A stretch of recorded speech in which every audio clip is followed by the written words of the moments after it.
বর্তমানে প্রধান উপদেষ্টা জাপান সফরে আছেন, হয়তো তিনি ফিরবেন, ফিরে এই বিএনপির সাথে প্রথম কাজটা তিনি করবেন, আলোচনায় বসবেন। এখন এই আলোচনার মধ্য দিয়ে কি আমরা কোনো সমাধানে পৌঁছাতে যাচ্ছি কিনা? হতে পারে যে তিনি বিএনপির রোডম্যাপ ঘোষণার দাবি মেনে নেবেন এবং নির্বাচনের একটা রোডম্যাপ তিনি দিবেন। আর সেটা যদি না হয় তাহলে তিনি এই বৈঠকের পরেই হয়তো সিদ্ধান্ত নেবেন যে তিনি পদত্যাগ করবেন এবং দেশে স্বল্পকালীন সময়ের জন্য একটা নির্বাচনকালীন সরকার আসবে, যারা 3 মাসের মধ্যে একটা নির্বাচন পরিচালনা করবে।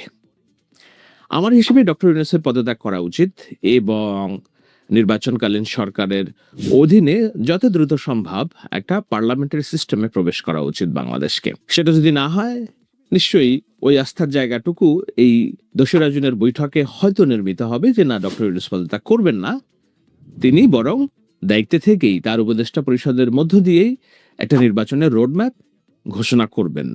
দুই দিকের যে কোনো একটা দিকে তাকে যেতে হবে, হয় পদত্যাগ করতে হবে, না হলে তাকে রোডম্যাপের দিকে যেতে হবে। কেন যেতে হবে?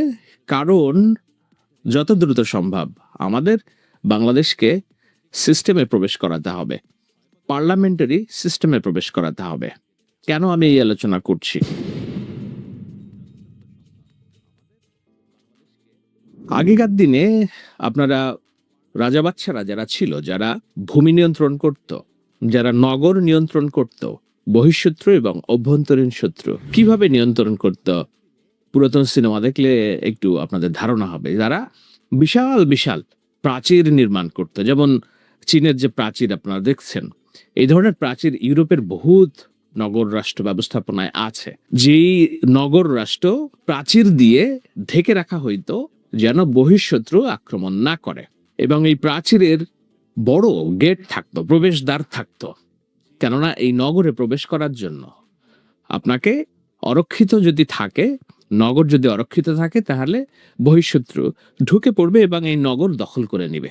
এজন্য বড় বড় গেট থাকতো, গেটটাকে বলে প্রবেশদ্বার। তো এখন তো আর পুরাতন স্টাইলে দেশ চলবে না, অর্থাৎ নগরে বসবাসকৃত জনসাধারণের নিরাপত্তার জন্য যেই কাঠামো, পরিচালনা কাঠামো, সেটাকেই রাষ্ট্র হিসেবে ধারণা করা হতো। সেই নগর রাষ্ট্রের ভাবনা তো এখন আর নেই। নগর রাষ্ট্রের পরিবর্তে এখন হয়েছে সীমান্ত রাষ্ট্রের ভাবনা, অর্থাৎ আমার দেশের সীমান্ত আছে, ম্যাপ আছে, সেই ম্যাপটা আমার রাষ্ট্র, এবং এই রাষ্ট্র পরিচালনার জন্য এখন আর ওই যে নির্দিষ্ট কোনো রাজপ্রাসাদ নেই কিংবা রাজার বসবাস কেন্দ্র নেই যেটাকে আমার প্রবেশদ্বার দিয়ে ঢেকে রাখতে হবে। বর্তমান ব্যবস্থায় আমরা কিভাবে অশুভ শক্তি, বহির্শক্তি থেকে রাষ্ট্র ব্যবস্থাকে রক্ষা করি, আপনাকে বুঝতে হবে। সেটা বোঝার জন্য আমি ধরে নেই যে গ্রামে আপনার একটি বহুতল সুন্দর একটা বাড়ি আছে, এই বাড়ির ভিতরে অনেক লোকজন বসবাস করে, আপনার 51বর্তী পরিবার বসবাস করে। সেই 51বর্তী পরিবার যদি আপনার নাগরিক হয়, তাহলে ওই যে প্রাচীর দিয়ে ঘিরে রাখা, বড় গেট দিয়ে ঘিরে রাখা জায়গাটাই আপনার রাষ্ট্র। তো সেই 51বর্তী পরিবারের যিনি নিয়ন্ত্রক ছিলেন কিংবা যারা কেয়ারটেকার ছিলেন, এই বাড়ি যারা কেয়ারটেকার ছিলেন, সেই কেয়ারটেকারের নানান রকম অসুবিধা কিংবা তার স্খলন কিংবা তার দুর্নীতি, সবকিছুর কারণে আপনি এই কেয়ারটেকারটাকে, অর্থাৎ প্রাচীর দিয়ে আটকে রাখা বড় গেটের ভিতরে বসবাস করা আপনার যেই বাড়ি দেখাশোনা করার কেয়ারটেকার, সেই কেয়ারটেকারটা পালিয়ে গিয়েছে এবং এই গেট খোলা আছে, উন্মুক্ত আছে। তো আপনি ভাবছেন যে বাড়ির ভিতরে আসলে আমার রং চং করতে হবে, যেহেতু পুরাতন কেয়ারটেকার পালিয়ে গিয়েছে, আমার দরজা জানলা ঠিক করতে হবে, আমার নানান রকম কাজ ঠিক করতে হবে, এবং এই কেয়ারটেকারকে কিভাবে জবাবদিহিতার মধ্যে আনা যায়, সে যেন রাত্রে না ঘুমিয়ে থাকে, সে যেন অতর্কিতে কাউকে গুলি না চালায়, এই ধরনের একটা কেয়ারটেকার আমাদের দরকার। তো সেইটা দরকার বলে আপনি, কেয়ারটেকার তো পালিয়ে গিয়েছে, আপনি একজনকে এনে বসিয়ে দিলেন যে না ঠিক আছে, তুমি আপাতত দেখো, আপনার গেট উন্মুক্ত, আপনার গেট বন্ধ, এটাকে কি বলে, গেট সব ভাঙা। এখন এই অবস্থায় আপনি আপনার বাড়ির রং চংটা খুব বেশি গুরুত্বপূর্ণ না 51বর্তী পরিবার যারা এই প্রাচীরের মধ্যে বসবাস করে তাদের সুরক্ষা? সর্বোপরি আপনার এই ভিটার নিয়ন্ত্রণটা যেন আপনাদের মধ্যে থাকে, আপনার মধ্যে থাকে, সেটাই আপনার প্রাধান্য হওয়া উচিত। কেন আমি এই গল্প বলছি? দেখুন, দেশে একটা দ্রুত পার্লামেন্টারি সিস্টেমে প্রবেশ করা উচিত বলে আমি মনে করি। বড় সংস্কার যেটা নির্বাচনের তত্ত্বাবধায়ক সরকার ব্যবস্থা প্রবর্তন, এটা কিন্তু সবাই মেনে নিয়েছে। অর্থাৎ যারাই ক্ষমতায় আসবে তাদেরকে 5 বছর পরে জনগণের সামনে জবাবদিহিতার সংস্কৃতি যদি চালু থাকে তাহলে কেউই আর স্বৈরাচার হয়ে উঠতে পারবে না। যদিও আমাদের অতীত অভিজ্ঞতা বলে এটা ব্যর্থ হয়েছে, সে কারণে এই পার্লামেন্ট সরকারের প্রতি অনীহা আছে সমাজের একটা বড় অংশের। এটা বাস্তবতা। কেন বাস্তবতা? আমি অনলাইনে যত কথা বলি, অফলাইনে তার চেয়ে বেশি কথা বলি, অনেক মানুষের সাথে মিশি। আমি কমেন্টস গুলো পড়ি আমার সোশ্যাল মিডিয়া এবং ইউটিউবে যেসব কমেন্টস আছে, সেসব জায়গায় শুধু যে আমি বট কমেন্টস এর কথা বলছি না, ফেক আইডি কমেন্টস এর কথা বলছি না, আমার চেনা জানা অনেক মানুষের ভিতরেও আমি দেখেছি নির্বাচন নিয়ে অনীহা। কেননা তাদের ভিতরে একটা ধারণা যে নির্বাচিত সরকার যারা আসবে তারা তো কেমন হবে আমরা জানি। এখন নির্বাচিত সরকার আসবে কোন পদ্ধতিতে? পার্লামেন্ট পদ্ধতিতে।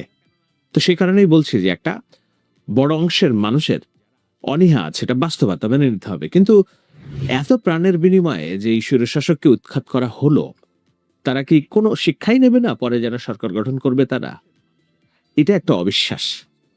আমি কোনটা বললাম অবিশ্বাস?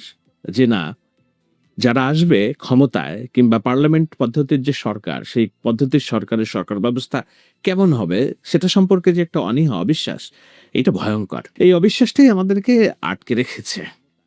কিন্তু এইটা তো ঠিক যে 17 বছরের টানা শাসন নয়, বরং 5 বছর পর পর জনগণ তাদের শাসক পরিবর্তন করার জন্য প্রতিশ্রুতিবদ্ধ। সেই সুযোগ কেউ বন্ধ করতে চাইলে পরিণতি কি হয় সেটা তো 24 আমাদের সবাইকে শিখিয়েছে। অর্থাৎ শেখ হাসিনা 2008 থেকে 13 সাল পর্যন্ত থাকলেন। 13 সালে যদি একটি নির্বাচন হতো যেখানে তুমুল সম্ভাবনা তৈরি করা বিএনপি জামায়াতের জোট যদি ক্ষমতায় আসতে পারতো, তাহলে 5 বছর আগের শেখ হাসিনার যে কর্মপরিকল্পনা, সিদ্ধান্ত, সেটি চ্যালেঞ্জের মুখে পড়তো, জবাবদিহিতার মুখে পড়তো। আবার 13 থেকে 18 সাল পর্যন্ত যদি ক্ষমতায় থাকতো বিরোধী কেউ, পাল্টা 18 সালের নির্বাচনে আওয়ামী লীগ হয়তো তাদের পরিবর্তন কিংবা কন্ট্রাস্টটা দেখিয়ে আবার নির্বাচনে আসতো। তো একটা রাজনৈতিক দল যদি টানা 18 বছর ক্ষমতায় থাকার বন্দোবস্ত না করে 5 বছর পর পর যদি জনগণের কাছে যাওয়ার জন্য কৈফিয়ত দেওয়ার জায়গা খুঁজে পায়, অর্থাৎ ওই ব্যবস্থাও যদি থাকে, তাহলে তো কেউ স্বৈরাচার হতে পারে না। শেখ হাসিনা মাফিয়া, শেখ হাসিনা ফ্যাসিস্ট স্বৈরাচার হয়েছে কেন? ওই নির্বাচন ব্যবস্থাকে গিলে খাওয়ার কারণে। তো সেই নির্বাচন ব্যবস্থা তো 5 বছর পর পর নির্বাচন তত্ত্বাবধায়ক সরকার অধীনে, এটা সবাই মেনে নিয়েছে। তাহলে এখন যে সরকার আসবে সেই সরকার স্বৈরাচার হবে এই ভয় কতখানি যৌক্তিক? প্রয়োজনে মধ্যবর্তী নির্বাচনের বিধান করুন, যেখানে 3 বছরের মাথায় আপনি শাসককে অনাস্থা জানাতে পারেন, তবুও পার্লামেন্টকে হ্যাঁ বলতে হবে আমাদের। আসুন আস্থায় ফিরি, পার্লামেন্টে ফিরি। এখন পার্লামেন্টে আমরা যে ফিরবো, সেই ফেরার জন্য আমাদের কিছু সংকট সামনে আছে। কি সেটা? আমাদের এখন দরকার হলো ক্ষমতায় যাওয়ার দাবিদার বর্তমানে যে দলটি আছে বিএনপি, তার সমকক্ষ কিংবা শক্তির সমান আরো একটি রাজনৈতিক দলের উপস্থিতি আমাদের দরকার, যেটি নেই বলেই এই অবিশ্বাস আমাদের ভর করেছে। আওয়ামী লীগের কার্যক্রম নিষিদ্ধ করা ও বিচার প্রক্রিয়া শুরু করার মধ্য দিয়ে তাদের পার্লামেন্টারি যে পলিটিক্স কার্যত, সেটার শূন্য ভবিষ্যৎ আমি একাধিকবার বলেছি। তাদের সম্ভাবনা থাকতো যদি দলটির নেতৃত্ব মাটি কামড়ে পড়ে থাকতো বাংলাদেশের মাটিতে। কিন্তু একটি পলাতক দলের কর্তৃত্ব প্রতিষ্ঠা একেবারেই অসম্ভব। আমার হিসেবে এটি সম্ভব নয়, কেননা বিএনপি কর্তৃত্ব প্রতিষ্ঠা করতে পারে নাই 17, 18, 19 বছর চলতে যাচ্ছে। তাদের নেতৃত্ব মাটি কেমড়ে পড়েছিল বাংলাদেশে। বিএনপির হাত দিয়ে এত অগণিত মানুষের প্রাণহানি হয়নি। বিএনপি মাফিয়া স্বৈরা শাসক হিসেবে তকমা পায়নি। তারপরেও বিএনপির নেতৃত্বের প্রতি আস্থা জন্মাতে কষ্ট হচ্ছে ভেবে অনেক মানুষের। সেইখানে শেখ হাসিনার স্বৈরশাসন, মাফিয়াতন্ত্র, এত মানুষের প্রাণহানি, একটি গণ অভ্যুত্থান, শুধু তাই নয়, তারা পালিয়ে গেছে দেশ থেকে। তাদের বিরুদ্ধে হত্যা মামলা হচ্ছে, বিচার হবে। এর মধ্যে ওই দলের কর্তৃত্ব বাংলাদেশের মাটিতে আবার প্রতিষ্ঠিত হবে, এটা কোনো হিসাবেই আমার হিসাবে পড়ে না। সেই কারণে লীগের সমান্তরাল একটি রাজনৈতিক প্ল্যাটফর্ম যদি না দাঁড়ায়, তবে যেই দলটি পার্লামেন্টে যাবে, অর্থাৎ বিএনপিকে চ্যালেঞ্জ করার কেউ থাকবে না। আর চ্যালেঞ্জ করার কেউ যখন থাকে না, তখন অ্যাবসলিউট পাওয়ার, অ্যাবসলিউট অটোক্রেসি অর্থাৎ স্বৈরতন্ত্র তৈরি করার পথ তৈরি করে। এখন লীগকে যদি না ফিরাইতে চান আপনি বাংলাদেশের পলিটিক্সে, বিএনপির বিকল্প একটি সেন্ট্রিস্ট অর্থাৎ মধ্যবর্তী পলিটিক্যাল প্ল্যাটফর্ম দাঁড় করানোই আমাদের একমাত্র চ্যালেঞ্জ। এখন সেইটা আগামী 10-15 বছরের লড়াই। সেই লড়াইটা এনসিপি করতে পারলে ভালো, নতুন রাজনৈতিক দল। তবে তাদের সেই সক্ষমতা যে হয়নি, তারা যে সেই দিকে এখনো যায়নি, এটা স্পষ্ট। এখনই তাদের পার্লামেন্টে নির্বাচনে জনরায় পক্ষে নেওয়ার কোনো রকম ন্যূনতম ভিত্তি তৈরি হয়নি। সেই কারণে তারা নির্বাচন বিমুখ। সত্য, কেননা তারা যদি কোনো সংসদ নির্বাচনে দাঁড়ায়, একটা সংসদ নির্বাচনের যে মোট ভোট, তার 10% ভোটও তাদের পক্ষে যাবে এমন পরিস্থিতি তৈরি হয়নি। সে কারণে তারা নির্বাচন বিমুখ। কিন্তু পুরো একটা জাতিকে নির্বাচন বিমুখতার দিকে ধাবিত করার অর্থ হলো দেশকে পার্লামেন্টবিহীন সময়ে যে কোনো কারোর হাতে তুলে দেওয়ার একটি সুযোগ অবরিত রাখা। ওই যে আমি গল্পটা বলছিলাম, পার্লামেন্ট এবং নির্বাচন হলো আপনার বাড়ি, অর্থাৎ দেশ, এই দেশের প্রবেশদ্বার। বাড়ির রংচং সংস্কারের অজুহাতে আপনি আপনার বাপদাদার ভিটা অরক্ষিত রাখলে সেটা দখল হয়ে যেতে পারে, অশুভ শক্তির নিয়ন্ত্রণ প্রতিষ্ঠিত পেতে পারে, যার সবগুলো উপকরণ দৃশ্যমান। দেশের সার্বভৌমের রক্ষা কবচ, সেনাবাহিনীর মোরাল ভাঙার চেষ্টা করা, নৈতিকতা ভাঙার চেষ্টা করা, তাদেরকে গণশত্রু হিসেবে উপস্থাপন করা, সেই সাথে বাড়ির যারা কেয়ারটেকার রাজনৈতিক দলগুলোকে গণশত্রুতে রূপান্তরিত করার মাধ্যমে বাংলাদেশ নামক ঘরটি, আপনার 51টি পরিবারের যে এলাকা, ঘরটি আপনাকে পরিত্যাগ করানোর প্রস্তুতি চলছে। এই পরিত্যাগ করার মধ্য দিয়ে কি হবে? আলু পোড়া খেতে চাওয়ার লোকজন সেটা সুযোগ নেওয়ার অপেক্ষায় আছে। সে কারণে রাষ্ট্রের নিয়ন্ত্রণ হারিয়ে যাওয়ার ঝুঁকি তৈরি হয়েছে। বাড়ি বেদখল হওয়ার পথ সুপ্রশস্ত হয়েছে। আপনি সেটা বন্ধ করেন, অচিরে পার্লামেন্টকে অ্যাক্টিভেট করেন। এটা অনেকটা ওই যে একটা প্রবাদ আছে না বাংলাদেশে, ভিক্ষার দরকার নেই তোর কুকুরটা ঠেকা। অর্থাৎ আমার ভিক্ষা লাগবে, আমার বেঁচে থাকার জন্য ভিক্ষা লাগবে, কিন্তু ভিক্ষা আমি যে তোমার কাছে চাই, তুমি আগে তোমার কুকুরটা ঠেকাও, আমার ভিক্ষার দরকার নেই, আমি চলে যাই। আমার দেশের রংচং লাগবে, আমার বাড়ির সংস্কার করা লাগবে, কিন্তু বাড়িটা রক্ষা করা আগে জরুরি, দেশটা রক্ষা করা আগে জরুরি। পার্লামেন্টে ফিরিয়ে আগে সম্ভব হলে 3-4 মাসের মধ্যেই, ডিসেম্বরে নয়, তার আগে হলেই আরো ভালো। জবাবদিহিতার শাসন আমরা নিশ্চিত করতে বাধ্য হব, কারণ তরুণরা জেগে আছে, জেগে থাকবে। এই তরুণ যারা আছে, 24-এর রোশনাই যারা আছে, এসহ আরো অনেক অগণিত তরুণ আছে, তারা জেগে থাকবে পাহারা দেওয়ার জন্য যে একটা স্বৈরাচার তো বিতাড়িত হয়েছে, তাদের কাঙ্ক্ষিত এবং একনায়কতন্ত্রীণ শাসন ব্যবস্থা প্রবর্তন করার জন্য। পরে যারা আসবে তাদেরকে জবাবদিহিতার মধ্যে রাখবে, এবং 24 তো আমাদের শিখিয়েছে যে আমরা মৃত্যুর ভয় পাই না। সুতরাং যারা আসবেন নিশ্চয়ই মাথায় এগুলো রেখেই পরিচালনা করবে দেশ। তবুও বলেছি এই আলোচনায় যে প্রয়োজনে মধ্যবর্তী নির্বাচনের বিধান রাখুন, যে এখনো 3 বছর পরে আমরা আনুষ্ঠানিকভাবে অনাস্থা জানাতে পারি সরকারের কাছে, কিন্তু তবুও আমাদের পার্লামেন্ট ব্যবস্থায় ফিরতে হবে। কেন ফিরতে হবে সেটির ব্যাখ্যা নিশ্চয়ই আপনারা জানলেন। এখন আলোচনাটা আমি শেষ করব যে কেন আমি বলছি ডক্টর ইউনূসের যাওয়া উচিত এবং সম্ভবত তিনি চলে যাবেন, নতুন একটি নির্বাচনকালীন সরকার আসবে।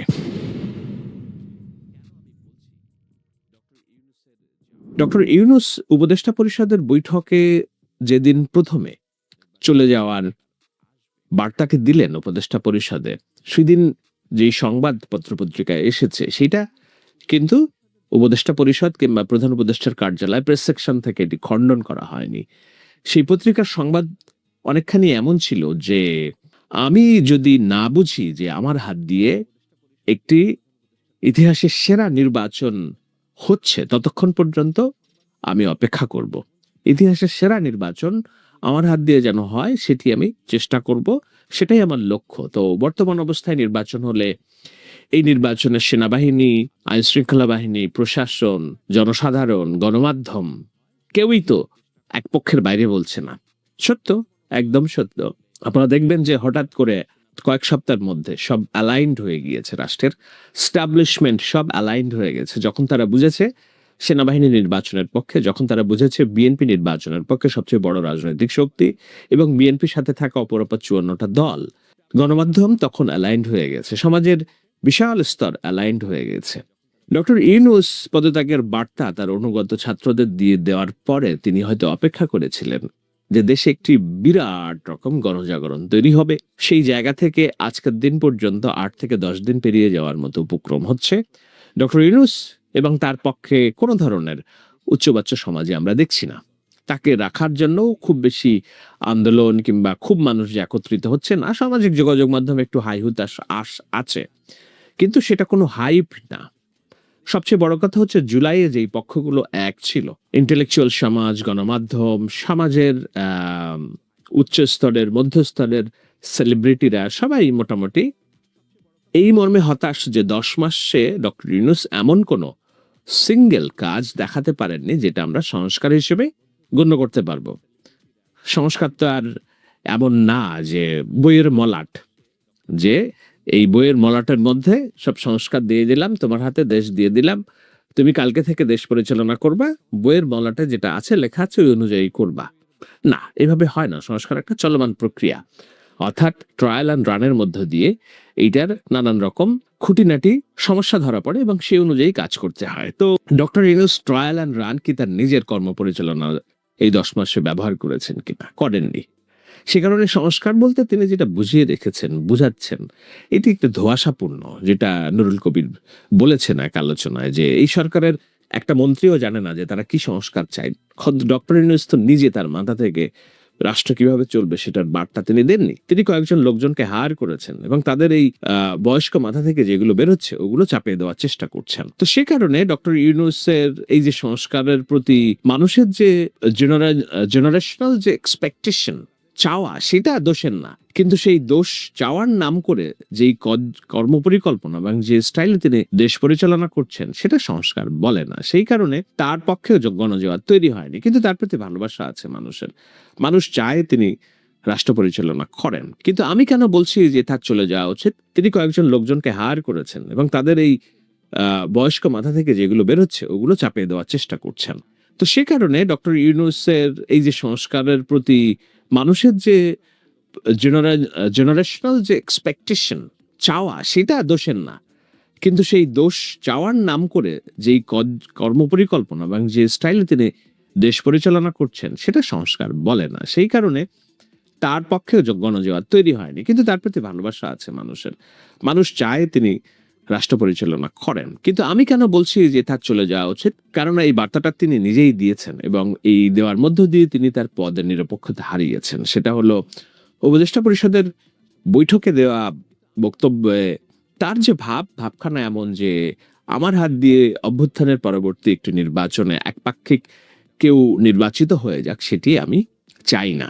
সুতরাং আমার পদে থাকা না থাকা নির্ভর করছে যদি আমি সর্বকালের সর্বশ্রেষ্ঠ নির্বাচন না দিতে পারি তাহলে থেকে কি লাভ। ডক্টর ইউনূসকে বুঝতে হবে যে সর্বকালের সর্বশ্রেষ্ঠ নির্বাচন দেওয়ার রাস্তা তিনি নিজেই নষ্ট করেছেন। রাজনৈতিক প্রতিপক্ষ এখানে দাঁড়ায়নি, কার্যত একটি রাজনৈতিক দল, সাথে আছে জামায়াতে ইসলামী, আর তার যে অনুগত ছাত্রদের দল সেটি এই 10 মাসেও এমন কোনো কাজ করেনি, বরঞ্চ নানান রকম দুর্নীতি, টেন্ডারবাজি একের পর এক ফাঁস হওয়াতে তাদের যে জনমনে তাদের প্রতি যে বীতশ্রদ্ধাবোধ সেটি আরো বড় হচ্ছে। যে বাস্তবতা ইতিহাসে সেটি নির্বাচন দিলে বিএনপি ক্ষমতায় আসবে, তো সেই বিএনপি ক্ষমতায় আসবে বলে আমি একটা নির্বাচন দিব না, এই ধরনের একটা মনোবৃত্তি পোষণ করছেন মোহাম্মদ ইউনূস। সেইটা একটা বাস্তবতা। সেই বাস্তবতায় তিনি যদি ভেবেই থাকেন নির্বাচন দিলে বিএনপি ক্ষমতায় আসবে, সুতরাং এই কারণে নির্বাচনকে বিলম্বিত করা, সংস্কারের নামে, অল্প প্যাকেজ, ছোট প্যাকেজের নামে নানান রকম কথাবার্তা বলা, এর মধ্য দিয়ে তিনি মূলত চান যে জাতীয় সংসদ নির্বাচন না, আগামী বছর জুন জুলাই একটা গণপরিষদ নির্বাচন টাইপের দিয়ে এই জিনিসটাকে কিভাবে আরো ধোঁয়াশে পূর্ণ জায়গায় নিয়ে যাওয়া যায়, সেই সুযোগ রাজনৈতিক দলগুলো দিবে না, সেই সুযোগ বাংলাদেশের মানুষ দিবে না, সেই সুযোগ আমরা অবশ্যই দিব না। সে কারণে এই নানান রকম ধুরন্ধর চিন্তা ভাবনার মধ্যে যদি ডক্টর ইউনূস প্রবেশ করে থাকেন, যাচ্ছেন বলে যেসব সমীকরণ দাঁড়াচ্ছে, সেই জায়গায় তার চলে যাওয়াটাই আমি মনে করছি শ্রেয়। আর যদি এবং 2 তারিখে সম্ভবত এই ডিসিশনই আসবে, আপনাদের মানসিকভাবে প্রস্তুত থাকতে হবে। আর যদি সেটা না হয় তাহলে ডক্টর ইউনূসকে তার কোর্স পরিবর্তন করতে হবে। কি যে না, সন্তান গর্ভে যখন আসে 9 মাস পরে সন্তান জন্ম নেবে, এটা ইতিহাসের বাস্তবতা। 17 বছর বিরোধী দলে থাকা বিএনপি নির্বাচন হইলে বিপুল জনসমর্থন নিয়ে সরকার গঠন করবে, এটি বাস্তবতা। সেটি মানবেন তিনি এবং মেনে নির্বাচনের ডেট দিবেন সংস্কার একটা বই না যে খুলে দিলাম আর এই অনুযায়ী রাষ্ট্র পরিচালনা করো, বরঞ্চ সংস্কার একটা চলমান প্রক্রিয়া, সেটাকে মেনে নিয়ে সংস্কারের আকাঙ্ক্ষাটাকে জনগণের মনে গ্রথিত করে তিনি একটা নির্বাচনের ডেট দিবেন এবং রাষ্ট্র সুশৃঙ্খলভাবে চলবে, নির্বাচনের জন্য প্রস্তুত হতে শুরু করবে। ডক্টর ইউনূসের কোর্টেই এখন বাংলাদেশের বল, দেখা যাক কি সিদ্ধান্ত আসে।